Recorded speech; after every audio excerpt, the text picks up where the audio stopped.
네, 할렐루야. 오늘은 5월 11일, 미국에서 오늘이 마더스데이, 어머니 날입니다. 그래서 우리는 예수님의 어머님인 마리아의 믿음을 한번 살펴보는 시간 갖도록 하겠습니다. 누가복음 1장 26절부터 보면 이제 천사 가브리엘이 하나님께 보내심 받아가지고 마리아에게 방문하는 이야기가 나옵니다. 여섯째 달에 천사 가브리엘이 하나님의 보내심을 받아 갈릴리 나사렛이라는 동네에 가서 이제 마리아에게 얘기하죠. 마리아여, 무서워하지 말라. 내가 하나님께 은혜를 받느니라. 보라, 내가 잉태하여 아들을 낳으리니 이름을 예수라 하라. 그랬습니다. 자, 하나님께서 천사 가브리엘을 보내가지고 마리아에게 네가 처녀이지만 하나님의 능력으로 임신하여서 아들을 낳는데 그 아들이 이름을 예수라 하라 그렇게 말했습니다. 저도 처녀가 잉태하느냐? 성경은 이미 예수님이 태어나기 전 700년 전에 이사야 선지자를 통하여서 메시아는 반드시 처녀 잉태로 태어날 것을 말씀하고 있습니다.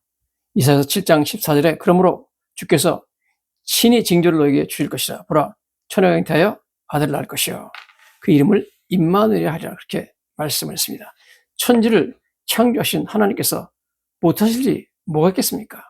많은 분들이 예수를 믿으면서도 마리아의 처녀 잉태를 믿지 못하는 분들이 있는데, 여러분, 하나님의 전능하신 분을 믿어야 됩니다.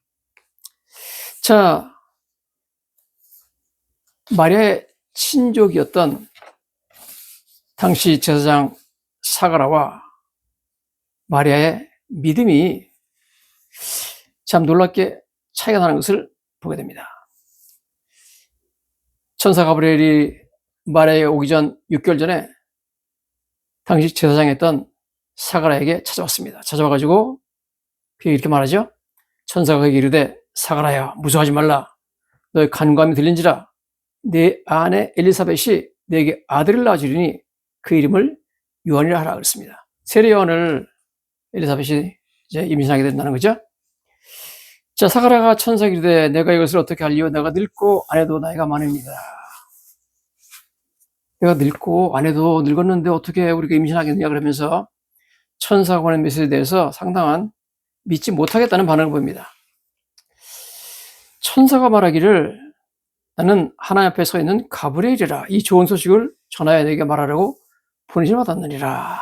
보라, 이 일이 되는 날까지 내가 말 못하는 자가 되어 능히 말을 못하리니 이는 네가 내 말을 믿지 아니하며거니와 내가 때가 이르면 내 말이 이루어지리라 하더라 그랬습니다. 그러면 똑같은 천사 가브리엘이 전한 메시지에 대해서 마리아와 사가라의 반응은 완전히 달랐습니다. 사가라는 불신의 반응을 보였고 마리아는 믿음의 반응을 보였습니다. 사가라는 이처럼 불신의 반응을 보였기 때문에 가브리엘 천사에게 책망을 받았고 그 아들 세례 요한이 태어날 때까지 벙어리가 되는 벌을 받았습니다. 자, 마리아는 이렇게 말하죠. 천사가 내가 잉태하여 아들을 낳아서 그 이름을 예수라 하라 그러니까 천사한테 물어봅니다. 내가 남자를 알지 못하니 어찌 이러한 일이 있습니까? 이렇게 말하니까 천사가 대답하여 이르기를 성령이 내게 임하시고 지극히 높으신 이의 능력이 너를 덮으시리니 그러므로 나실 바 거룩한 이는 하나님의 아들이라 일컬음이라.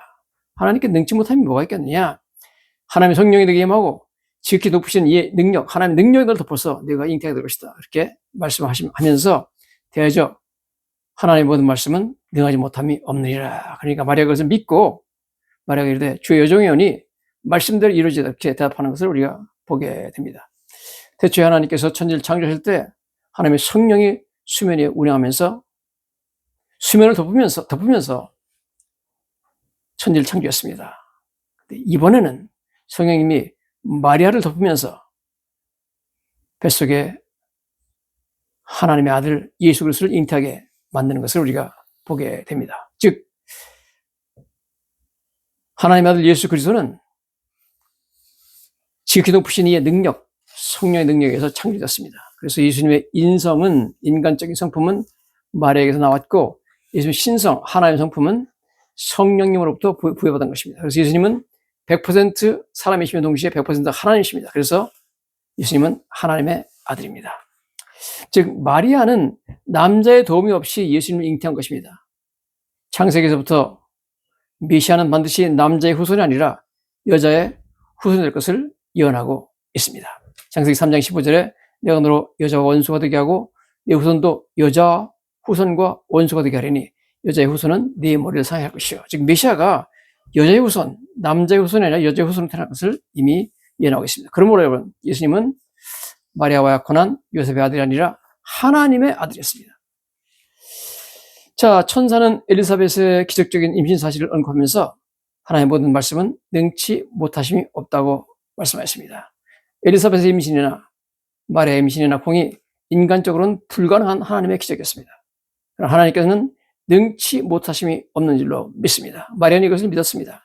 자신에게 이 엄청난 하나님의 기적이 임하게 될 것을 믿었습니다. 마리아는 하나님께서 그 약속하신 바를 반드시 이루신다는 믿음을 가졌던 것입니다. 마리아는 또한 하나님이 맡겨주시는 사명은 희생과 고통이 따르는 것임을 알고 그것을 감수하겠다는 믿음을 가졌습니다. 마리아가 말하기를 주의 여정이오니 말씀대로 내게 이루어지이다. 제가 거기에 따르는 희생과 고통을 감수하겠습니다. 이렇게 말하는 거죠. 마리아는 임신하자마자 엄청난 어려움을 감수해야 됐습니다. 하나님께 주신 사명은 어려운 것이었습니다. 그녀는 약혼자 요셉과 자신의 가족 그리고 이웃들로부터 의심과 비난을 받을 각오를 했습니다.